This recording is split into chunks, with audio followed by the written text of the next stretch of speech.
Bom dia a todos. Vocês me ouvem bem? Eu estou tentando entender onde é que eu vou falar.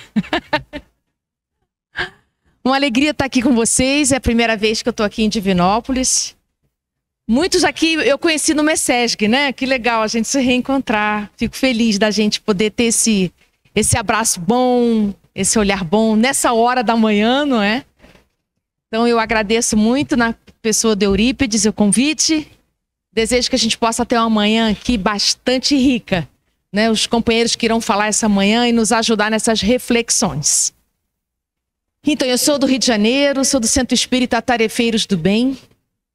E toda vez que eu falo sobre esse tema, eu tenho uma preocupação em poder trazer esse assunto do ponto de vista do Espiritismo. Porque, embora eu seja psicoterapeuta, o ambiente ao qual eu estou compartilhando é o nosso ambiente espiritual.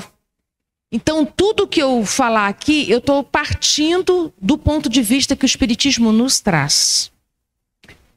Então, para a gente poder compreender por que é tão importante falar sobre criança interior, eu vou trazer para vocês os autores que falam nisso. Então, eu vou passar um momentinho aqui pequeno para dar um pouco de fundamento, depois eu fico mais à vontade de poder aprofundar o tema com vocês, tá bom? Então, a primeira coisa que eu quero mostrar, deixa eu ver se aqui, é uma página do Emmanuel, do livro Caminho, Verdade e Vida, em que ele vai se utilizar de uma frase de Paulo de Tarso, dizer que aquele que ainda se alimenta de leite não está pronto para as profundidades dos conhecimentos, porque ainda é menino. Então, Paulo de Tarso está falando que o fato da gente ser adulto fisicamente não garante que a nossa alma tenha essa mesma maturidade. A maturidade física não confere obrigatoriamente a maturidade emocional. Então, ele já está dando uma dica lá na carta aos Hebreus. Então, aquele que ainda se alimenta de leite, a gente precisa oferecer leite. Aquele que já pode comer algo mais sólido, a gente oferece algo mais sólido. A gente pode levar essa metáfora para muitas coisas, não é? O tipo de trabalho que a gente oferece na casa espírita, o tipo de conhecimento que a gente oferece, como a gente pode olhar para os nossos familiares e perceber que cada filho nosso tem um nível de amadurecimento diferente e o que a gente oferece para cada filho é uma coisa diferente, de acordo com as condições que ele tem de poder receber aquilo.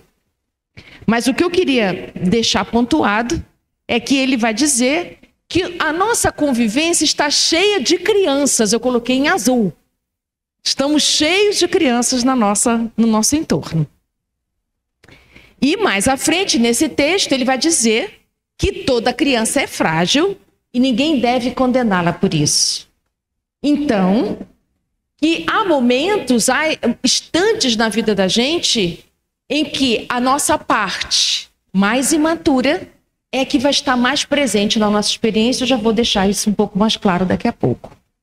Mais à frente, Emmanuel termina esse texto dizendo que a gente precisa ter bastante tolerância, compaixão, afeto e cuidado por quem está experienciando a vida nesse lugar, como menino. Tá certo? Então, primeiro movimento, né? Também trouxe uma frase de Joana, dizendo para a gente uma coisa muito séria. Todos os indivíduos, ela não deixou nenhuma, ela não disse alguns, muito de nós, ela falou todo mundo. Eu, vocês e todos os habitantes de um mundo de prova e expiação conduzem no seu inconsciente individual a sua criança ferida, magoada, que lhe dificulta a marcha de segurança na busca da paz interior, de saúde e vitória sobre as dificuldades. Então, muito séria essa frase, não é? Nem sempre a gente tem noção disso. Que na nossa experiência cotidiana, as nossas feridas, as nossas mágoas, por mais que a gente esconda, estão presentes de uma maneira em que a gente não se dá conta, de uma maneira distraída, mais do que a gente possa imaginar. Se na questão 459 do Livro dos Espíritos diz que os espíritos nos influenciam mais do que a gente possa pensar, eu diria também, a nossa criança ferida nos influencia mais do que a gente possa imaginar. Muitas das vezes, conduzem a nossa vida por inteiro. Uma pessoa pode passar uma encarnação inteira regida pelas feridas de sua vida. E desencarna sem ter amadurecido o que poderia, se tivesse vindo ao encontro de Divinópolis, por exemplo. Então eu trouxe aqui alguns livros da Joana de Ângeles. Todos os livros dela ela fala, gente, da criança interior. Mas eu trouxe 3, mas que ela fala de uma maneira um pouco mais estendida sobre esse assunto. Então, nesse livro, no capítulo 12, Triunfos sobre o Ego, ela vai falar bastante da criança ferida. No livro Amor, Imbatível Amor, no capítulo 4, e no livro Em Busca da Verdade, no capítulo 5. Então, esses 3 foi o que eu recolhi para o nosso encontro de hoje. Mas toda a obra dela, psicológica, ela vai se referir, tá? Então, só para vocês poderem saber de onde eu parti para poder estar trazendo isso. Não é alguma coisa tirada assim da minha cabeça. E você não precisa ser psicólogo para entender isso. Você só precisa estudar. E vocês vão, a partir de hoje, eu penso que a partir de hoje vocês vão ficar mais atentos a isso, a esse assunto. Então, eu fiquei pensando, se eu estivesse no lugar de vocês e vendo esse termo pela primeira vez, eu me perguntaria, mas da onde vem esse termo, né? Então, o autor mais famoso e que a Joana gosta muito dele é o Jung. Se escreve com J, mas a pronúncia é I, tá? Ele usou esse termo da seguinte maneira. Então, ele fala da criança interior como um arquétipo, como tantos outros arquétipos que ele vai utilizar na teoria dele, né? Então, nesse livro, Os Arquétipos e o Inconsciente Coletivo, ele vai se referir à criança interior. E vai dizer que a gente pode ter essa parte de nossa alma iluminada, amadurecida, trabalhada, como a gente pode ter essa parte da nossa alma ferida, magoada, e que a gente precisa cuidar. Outros autores que eu encontrei que falam sobre isso. Alice Miller, no livro O Drama da Criança Bem Dotada.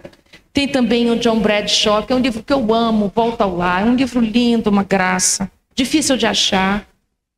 Então, é um livro que não está sendo mais publicado, mas se vocês acharem um PDF, vale a pena. É Volta ao Lar, porque ele vai falar de uma maneira muito próxima sobre esse assunto, de uma maneira não teórica, mas de uma maneira bem experiencial. Tem também Jeremiah Abrams, no livro O Reencontro da Criança Interior. Então, eu trouxe algumas referências, autores outros que falam disso. Assim como a Joana fala, eles também. Só que a perspectiva da Joana é espiritual. Tá? Então, essa é a diferença incrível que vai fazer, né, para a gente não ficar assim tão perdido, né? Então, de onde vem esse termo? Começa com ele, a referência mais antiga que a gente tem. Esses outros autores são contemporâneos, tá? E eu fico perguntando, se eu estivesse no lugar de vocês, eu me perguntaria, tá, já entendi que tem criança ferida, mas aí por que a gente precisa cuidar disso? Eu coloquei frases dela no livro Autodescobrimento, dela, Joana de Ângeles. Então, que essas circunstâncias difíceis da nossa infância, e é importante a gente se dar conta disso, toda a infância tem seus percalços. Por quê? Nós estamos no mundo de prova e expiação, então nossos pais não são espíritos puros, nem nossos avós, nem nossos bisavós. Então, os nossos pais, o nosso papai, a nossa mamãe, quando se tornou pai e mãe da gente, eles também tinham muitas feridas não resolvidas. Mas, apesar das suas feridas, deram conta, nos tiveram, nos criaram e assim por diante. Mas a nossa ferida criada ou vivida naquele momento, talvez eles nem tenham noção do quanto puderam nos ferir, nem tinham essa intenção, mas aconteceu. Aconteceu para eles também quando eles eram meninos e aconteceu para os nossos avós quando eles eram crianças. E nós, quando éramos crianças, também. Porque a infância é a época que o espírito está mais vulnerável. Por isso que a evangelização é tão importante. É quando a gente está mais aberto.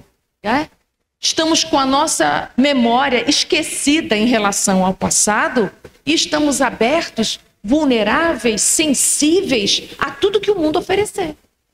As coisas boas e as coisas difíceis. Então, Só que acontece o seguinte, muitas daquelas nossas experiências difíceis, segundo a Joana, persistem amargurando o nosso coração por toda a existência. Então, por que a gente precisa curar?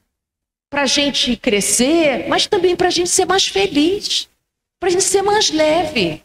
Porque pessoas que ficam sangrando a vida toda se tornam pessoas pesadas, doloridas e adoecidas. Então, a gente pode melhorar esse nosso estado íntimo cuidando desse lugar tão vulnerável. Continua ela.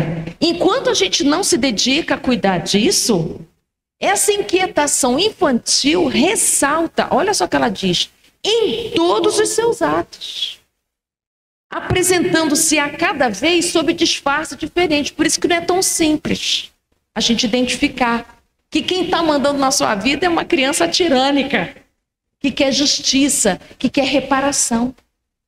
Então, às vezes, a gente toma como característica pessoal resultados de uma história que a gente ainda não resolveu. Então, não é característica sua ser procrastinador. Procrastinação não é uma característica espiritual. É um comportamento de defesa. Ah, mas eu sou preguiçoso. Não, preguiça também não é uma qualidade espiritual, não é uma característica do espírito. Preguiça também é uma defesa. De onde vêm essas defesas todas? Disso que ela está contando aqui. Já já a gente vai diferenciar. Ferida é uma coisa, defesa é outra. Continua ela. A nossa felicidade, o nosso equilíbrio e a nossa realização merece todo investimento e esforço pessoal. Então, que bonito ela dizendo, olha, você merece ter uma vida melhor. Por que você está aí repetindo padrões de comportamento que te deixa mais cronificado? Porque é isso, né, gente? Ferida que a gente não cura, cronifica. Lugares que estão machucados, se a gente não trata, esses machucados se tornam mais graves e mais profundos. Então a gente vai desencarnar assim? Acho que a gente pode ter uma encarnação mais leve. É isso que a Joana de Ângeles está propondo. Você pode ter uma vida mais leve. Você não precisa ser tão pesado assim.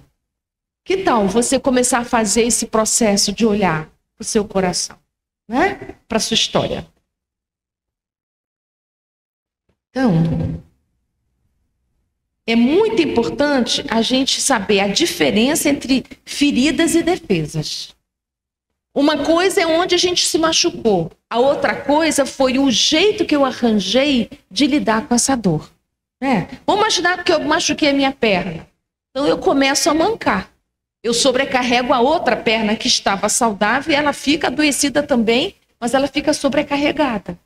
Então a defesa é o jeito que eu arranjei, é a maneira como eu lido com o que me aconteceu. A mesma coisa a gente pode diferenciar dor e sofrimento, né? Dor é aquilo que nos acontece. Tá para todos nós as dores. Mas o sofrimento é como eu lido com aquela dor. Quando a gente fala de arrastamento das más paixões, é isso.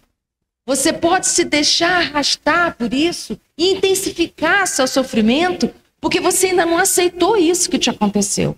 Mas uma outra coisa, eu posso, diante dessa dor que me aconteceu lá na minha infância, me sentir muito abandonado, me sentir muito sozinho, seja lá a dor que você sentiu, mas você não precisa viver sofrendo por causa disso a sua vida toda.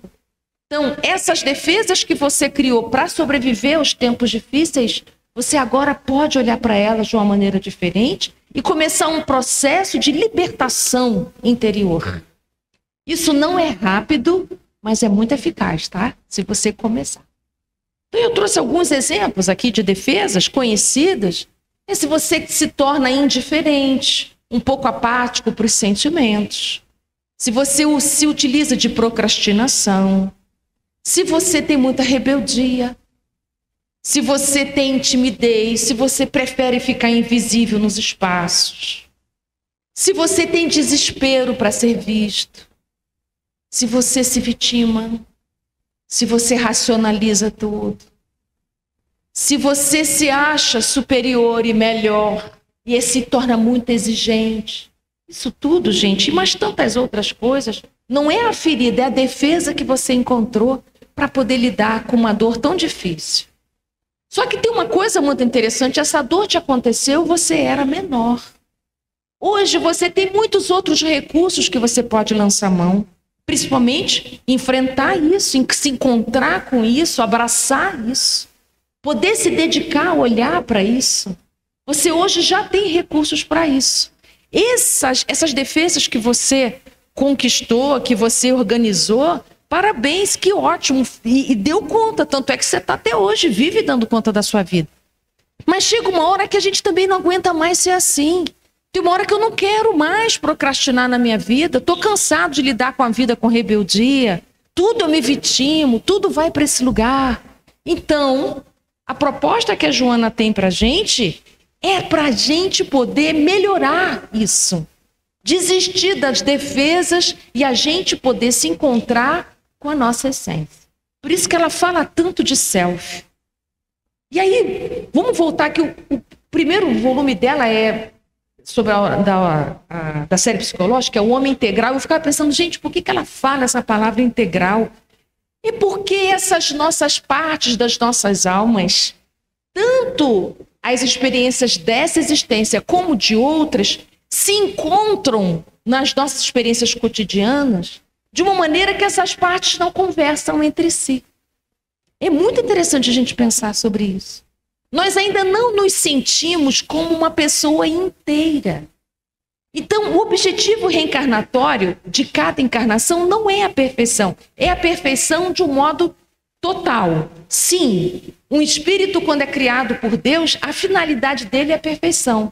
Mas para a gente alcançar essa perfeição, a gente precisa conquistar a inteireza em cada encarnação.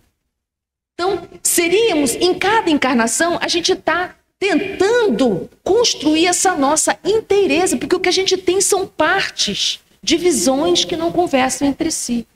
Por isso que a gente tem comportamentos estranhos. Tem hora que a gente acha esquisito. Nossa, a gente não sei de onde é que veio esse grito. Não sei porque eu fiquei com tanta raiva naquela situação.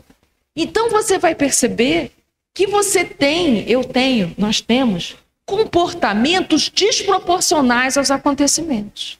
Essa desproporção, quem está falando, quem está se expressando, é essa sua parte ferida. Pedindo passagem, pedindo que você olhe para isso. Então, desconfie dessas intensidades. Tem pessoas que falam para mim assim, não, porque eu sou uma pessoa muito intensa. Eu falei assim, intensidade não é característica espiritual, não. Essa coisa de você achar que você é muito intenso, é uma necessidade. Você está precisando muito que a sua vontade, tudo aquilo que você precisa ser visto.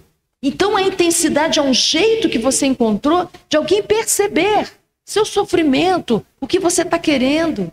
Você pode encontrar outras maneiras de expressar o que você precisa. E não precisa dessa intensidade toda, que te deixa desencaixado, que te deixa meio fora do ponto, que te deixa com pouco pertencimento. Então, quando você fica afirmando, eu sou deprimido, eu sou racional, eu sou intenso, quando a gente vai afirmando essas características como se fosse algo essencial, nós estamos desconectados de quem realmente a gente é. Tomar as nossas defesas como característica é a gente se aprisionar, é colocar etiquetas que nos deixam presos naquele comportamento. Quando, na verdade, nós somos espíritos dirigidos por um processo tão incrível de evolução, que tudo isso é passageiro, gente. Então eu preciso poder olhar para mim e ver assim, eu tenho partes em mim que não conversam entre si. Principalmente as partes ambivalentes, em que eu estou diante de uma circunstância e eu percebo dentro de mim sentimentos antagônicos. Como é difícil eu escolher um comportamento adequado a uma circunstância se dentro de mim eu estou com sentimentos opostos. Então, quando a gente começa a estudar a criança interior, a gente vai entendendo o seguinte, que quando a gente é pequeno, tão vulnerável, tão frágil, tão aberto, nesse momento, a gente ainda não tem clareza de quem a gente é. Não temos clareza das nossas necessidades. A gente precisa que um adulto providencie dá conta das nossas necessidades. Então nós ficamos à mercê dos adultos, sim. E nesse momento é assim mesmo. Só que esses adultos que estão provendo as nossas necessidades não necessariamente eles têm condições de prover. A nossa necessidade de atenção, a nossa necessidade de proteção, a nossa necessidade de afeto exclusivo, a nossa necessidade de orientação. Então eu coloquei aqui algumas necessidades próprias de quando somos pequenos. Nós temos muita necessidade disso tudo. De segurança, de proteção, de sermos aceitos como a gente é, da gente ter um afeto dirigido para nós, não para todo mundo, mas para mim. Eu preciso do olhar da mamãe para mim, do papai para mim. Por isso que é tão difícil quando nasce irmão, né? Precisamos de orientação, de guiança. E precisamos também de algum tipo de controle, nos ajudar a regular as nossas emoções, né? Então essas são algumas. Tem outras, mas essas são as mais importantes que eu acho. Porque se a gente chega na idade adulta ainda precisando disso de fora, isso é um problema para nós. Porque quando somos crianças e precisamos disso vindo de fora, está tudo certo. Mas quando essas necessidades não são atendidas, quando eu sou pequeno, eu vou para a vida adulta precisando disso ainda. E não providencio isso para mim. Então eu vou criando relações, estabelecendo vínculos, esperando que esses meus vínculos me deem o que me faltou. Então eu saio, por exemplo, com uma sensação de que eu não fui protegida na minha infância e vou casar com uma pessoa que me ofereça essa proteção. Isso é bom? Até a página 1 é. Na página 2 já não fica bom. Porque eu vou criando dependências emocionais. Então essas necessidades da sua infância que não foram atendidas lá, e você delega isso ainda para alguém do lado de fora, é você permanecer menino, precisando de leite, como diz Paulo de Tarso. Então, a mensagem que você dá para quem você se relaciona é: vocês precisam atender isso meu. E quando não atende, vem uma raiva. Eu bato o pé, eu grito, eu choro, eu fico doente, fico vitimado, fico todas aquelas defesas. Procrastino, rebeldia vem. E aí o outro vai assim: nossa, o que deu em você? O que aconteceu? E quem está experimentando isso e não sabe que está vindo aqui uma criança hipercarente pedindo isso, começa a achar assim: como é que você não sabe que tem que me dar isso? Porque essas necessidades a gente orgulhosamente não pede. Porque criança simplesmente necessita e a gente dá. E se formos para a vida adulta assim, continuamos assim. Queremos que nos deem tudo isso sem a gente pedir. Porque se pedir não vale, né? Não tem graça. Então, o trabalho da criança interior é: peraí, eu tenho essas necessidades, eu já posso prover porque agora o adulto sou eu. Então, estão entendendo partes que se conversam entre si? Então, o meu adulto, o adulto que eu já sou, pode conversar com a minha criança interior. Isso é a integralidade do ser. Quando a gente vai conversando com as várias partes, o romano que eu fui ontem, o déspota que eu fui anteontem, o escravo que eu fui antes de ontem, e assim vai. Essas partes vivem na nossa experiência cotidiana o tempo todo. Inclusive, as feridas também vivem. As feridas vividas, inclusive, em outras existências, estão aqui conosco. As nossas vidas passadas não estão num arquivo, sei lá onde, não, gente. A nossa vida passada está aqui. Está nessa pessoa que eu sou hoje. Nessa pessoa singular que eu sou.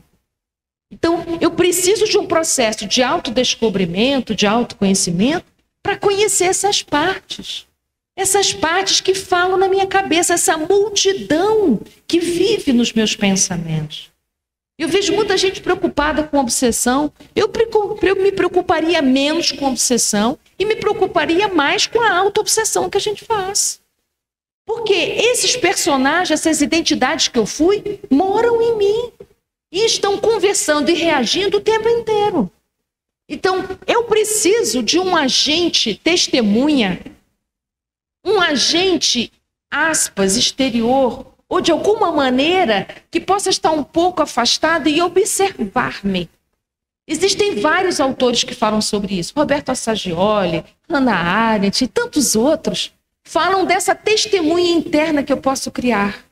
Esse eu, espectador de mim, esse eu, narrador de mim, que pode olhar para essas partes e assim, realmente onde eu mandei mal.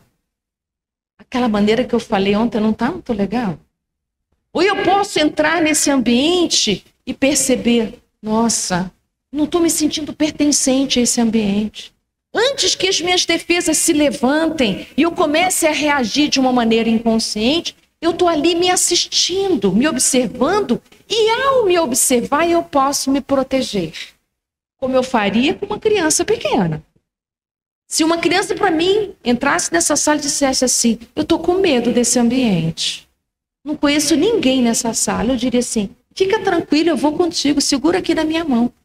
Eu não faria isso com uma criança pequena? Eu posso fazer essa mesma coisa comigo mesmo. Então, calma, eu estou aqui. A gente não precisa de nenhuma defesa complicada para a gente resolver isso. A gente precisa se enfiar debaixo da mesa, ficar invisível, se esconder no banheiro. Não precisa. O adulto aqui chegou, que sou eu. Só que tem uma coisa importante. Quando nós somos crianças e vivemos dores profundas na relação com os adultos, uma criança não tem condição de poder olhar para o adulto e perceber que é ele que está inadequado. A primeira coisa que a criança entende é, sou eu o inadequado. Porque quando somos pequenos, nós somos autorreferentes. Então, o mundo gira ao nosso redor. Se a gente acha que o mundo gira ao nosso redor, todas as reações difíceis, todos os comportamentos difíceis do mundo, eu atribuo a mim. Então, nós, muito pequenininhos, tiramos conclusões a nosso respeito que não são muito bons. Papai e mamãe se separaram por minha causa, mamãe está brava por minha causa, papai perdeu o emprego por minha causa, e assim vai. Papai não voltou nunca mais porque eu não sou interessante. Papai casou com outra família, tem outros filhos que são mais legais do que eu. E vamos tirando conclusões de pouca estima sobre nós. E vamos também desconfiando dos adultos. Porque a gente vai percebendo que os adultos falam, mas não fazem. Então, olha que lugar difícil que a gente vai ficando. Não temos uma boa opinião sobre nós e também desconfiamos de quem cuida de nós. Nós criamos, então, uma representação de si, que é, eu crio, mas isso é uma coisa pensada, não.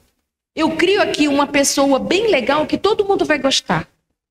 Então, eu começo a me comportar como todo mundo diz que é legal. Ah, a fulana é tão bonzinha, olha como é que ela é meiguinha. Essa informação de que é legal ser meiguinha, eu passo a ser meiguinha todo dia. Mas olha, tão obediente esse menino, eu adoro como ele é obediente. Aí vem a alegria da mãe, pronto, eu me torno obediente. Porque eu ainda não tenho clareza de quem eu sou, mas eu vou me tornando o que esperam de mim.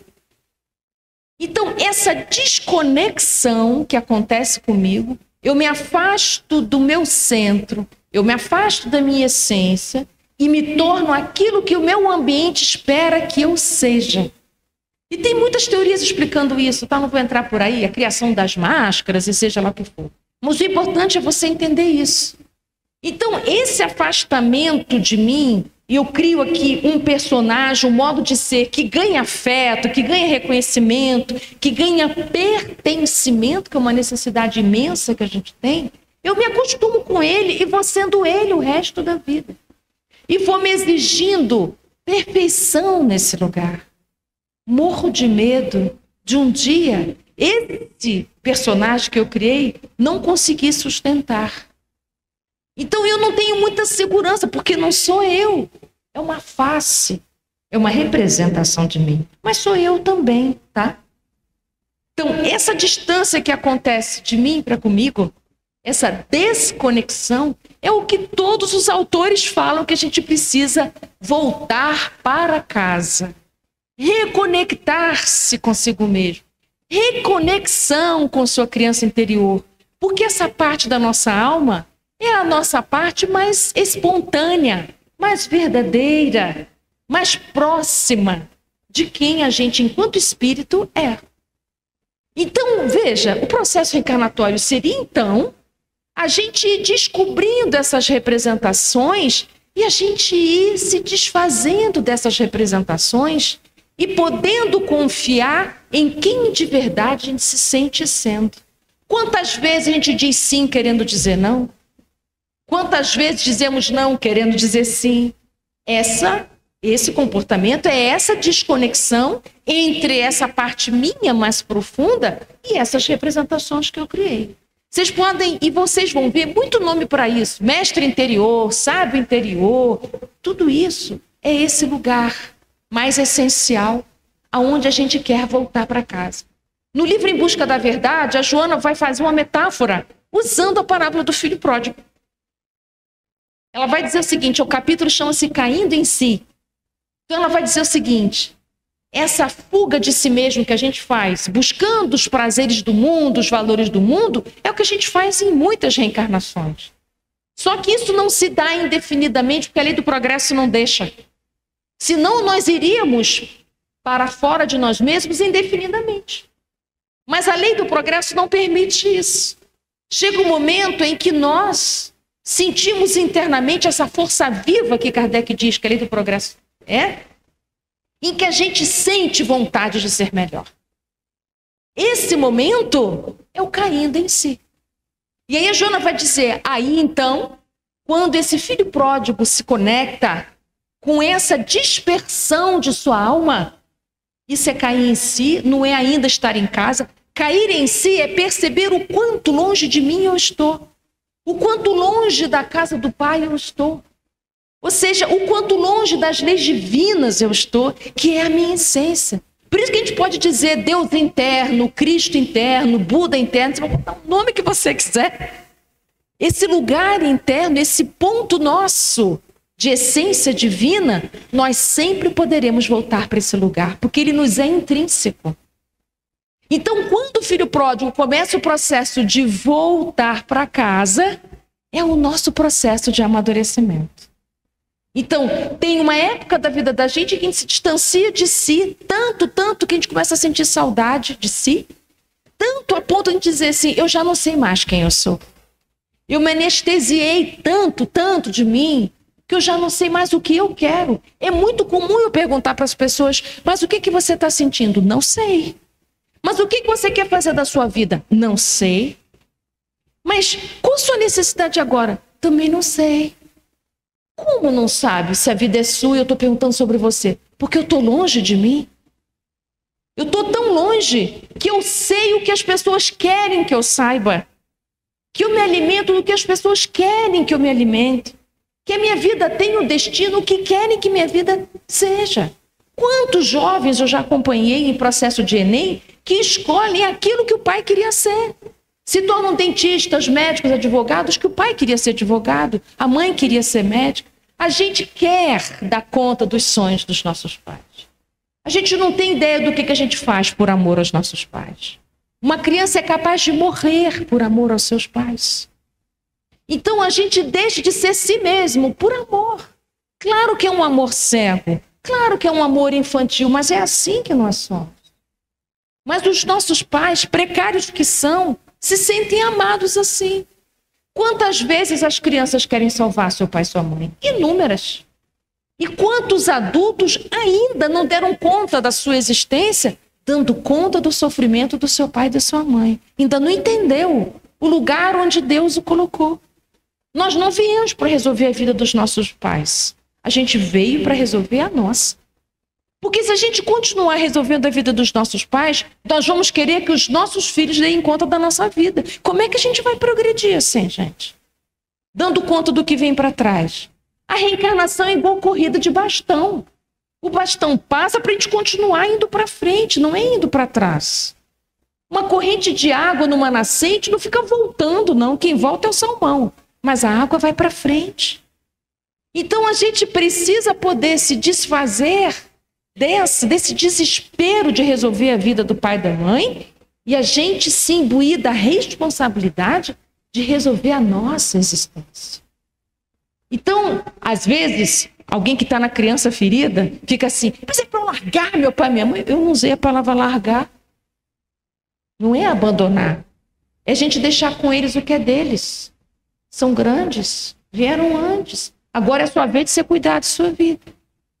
Então, quando a gente vai entendendo isso, qual é o meu lugar, qual é o lugar da minha mãe, qual é o lugar do meu pai, qual é o lugar dos meus filhos, eu então vou entendendo que essa hierarquia é fundamental.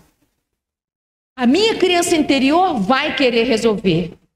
Toda criança quer saber, mãe, onde é que você vai? Onde é que você estava? Com quem que você estava fazendo? Não é?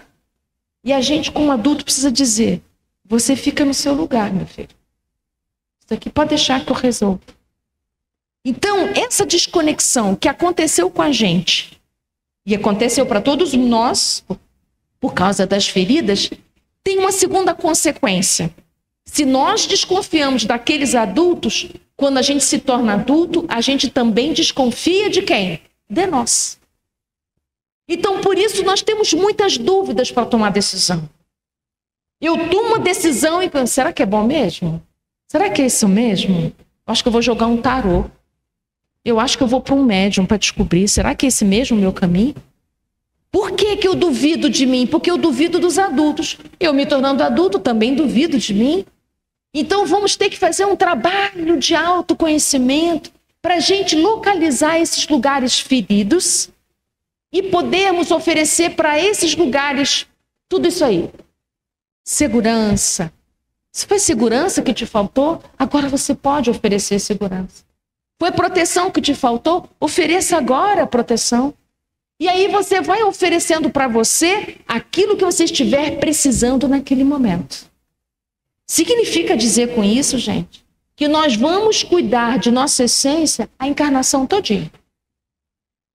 Certa vez me perguntaram assim, tem um dia que essa criança fica curada não, gente? Quando você estiver nos mundos celestes, talvez. Por quê? Porque a gente precisa curar lugares muito antigos. Muito mesmo. Então, a gente vai curando por camadas o que é possível. Nem tudo é possível para nós. Nós vamos curar aquilo que a gente conseguir perceber.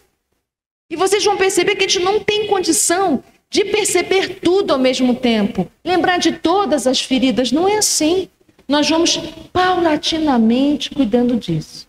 Mas o primeiro passo é você identificar que quem está decidindo sua vida naquele momento não é a sua parte mais madura. Não é a sua parte adulta que está tomando essa decisão. Quem está tomando essa decisão é a sua parte mais frágil, magoada, ferida e ressentida, e ela tem reações, que é diferente da gente ter ações. Então, a nossa criança, é claro, ela clama por justiça, ela reage. Então, esteja atento aos seus modos de reagir que são tão costumeiros. É muito comum você ficar mudo sem falar. É muito comum você tacar coisas na parede quando você está muito bravo. É muito comum você gritar. É muito comum você se isolar. É muito comum você procrastinar. Esse é muito comum. Isso é um comportamento que você vai precisar cuidar. E você vai voltando para trás na sua memória. É muito bom você fazer isso junto com alguém, um amigo, um terapeuta, alguém que possa te acompanhar nessa viagem de volta para suas memórias. Você poder ver como isso se repetiu quantas vezes na sua vida. E você começar a perceber assim, essa defesa estava me protegendo de quê? Não é para você virar juiz de si, é uma visita, não é um julgamento. É uma visita para você, quando retornar a esses lugares, você oferecer para si o acolhimento que te faltou. Desse modo, gente, é aquele velho jargão, né? Você vai se tornando mãe de si mesmo, pai de si mesmo, cuidador de si mesmo. A gente gosta tanto de cuidar dos outros, que beleza. Mas agora está na hora de você cuidar de você. Isso não é egoísmo, pelo contrário. É a melhor declaração de amor que a gente pode ter por alguém, é a gente cuidar da gente, para oferecer uma pessoa melhor para o outro. Uma pessoa que sangra o tempo inteiro, será que nós somos boas companhias assim? Em que a gente derrama para os outros as nossas angústias, as nossas infelicidades o tempo todo? Então, está na hora da gente cuidar da nossa criança, do nosso menino, da nossa menina. Ele pede passagem.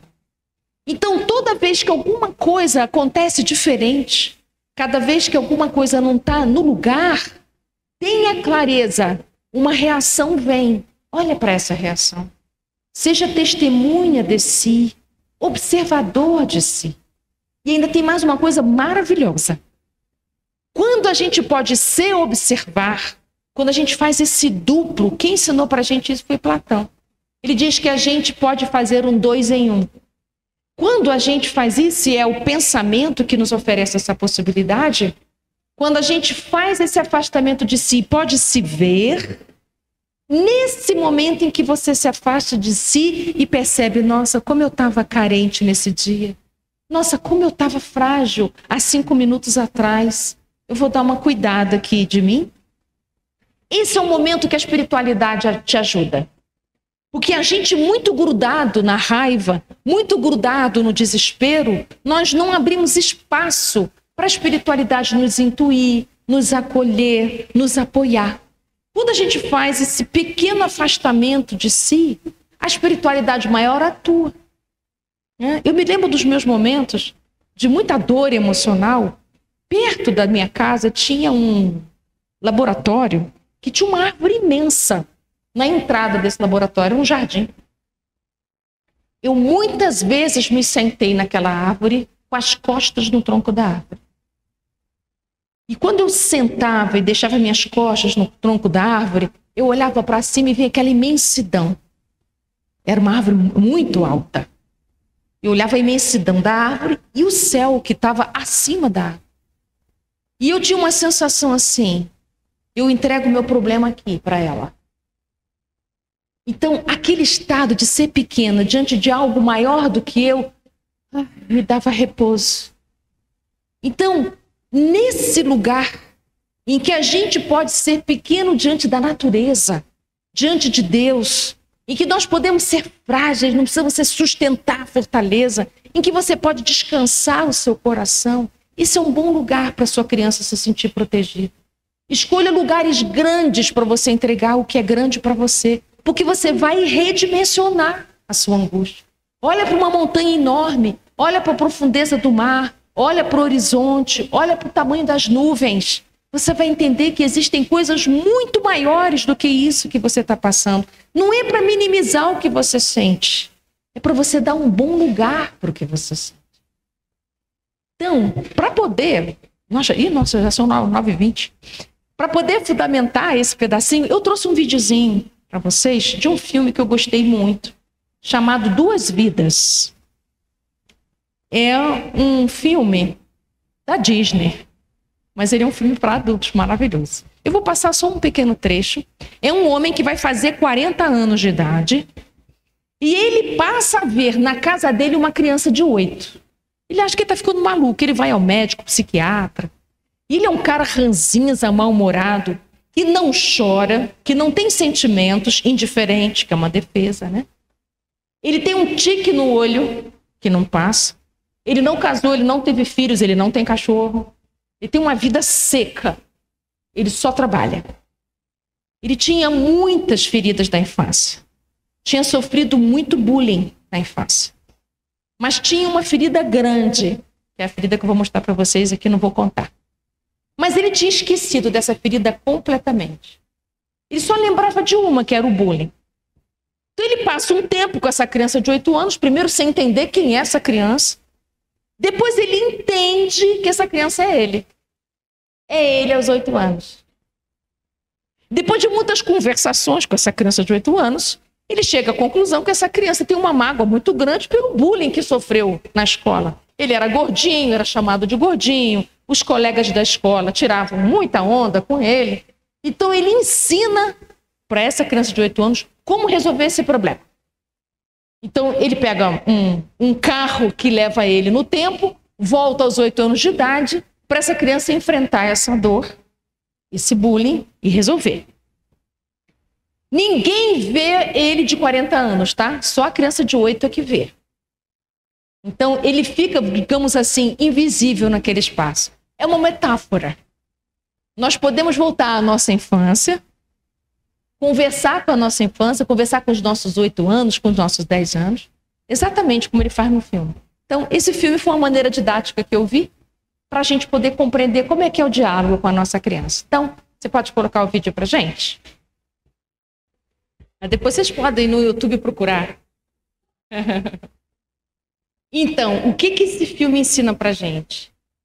Que quando a gente faz esse caminho de volta para casa, nós vamos lembrar de coisas que a gente havia esquecido. E nós precisamos dialogar com essas memórias. Lembra ele dizendo para o pequeno assim: a mamãe vai morrer é por minha causa, porque é isso que a gente sente. Ele diz: não, não é culpa sua. O papai gritou com você porque ele estava nervoso. São coisas que ninguém explica pra gente. Por que está acontecendo isso? A criança só tira uma conclusão: é por minha causa. E quanto mais a gente achou que foi nossa conclusão, a gente vai perdendo a estima por si mesmo. Então, quando a gente volta essas memórias e a gente vai dizendo para nós: não foi culpa minha. Isso é porque meu pai e minha mãe não estavam bem. Essa questão é deles, não é minha.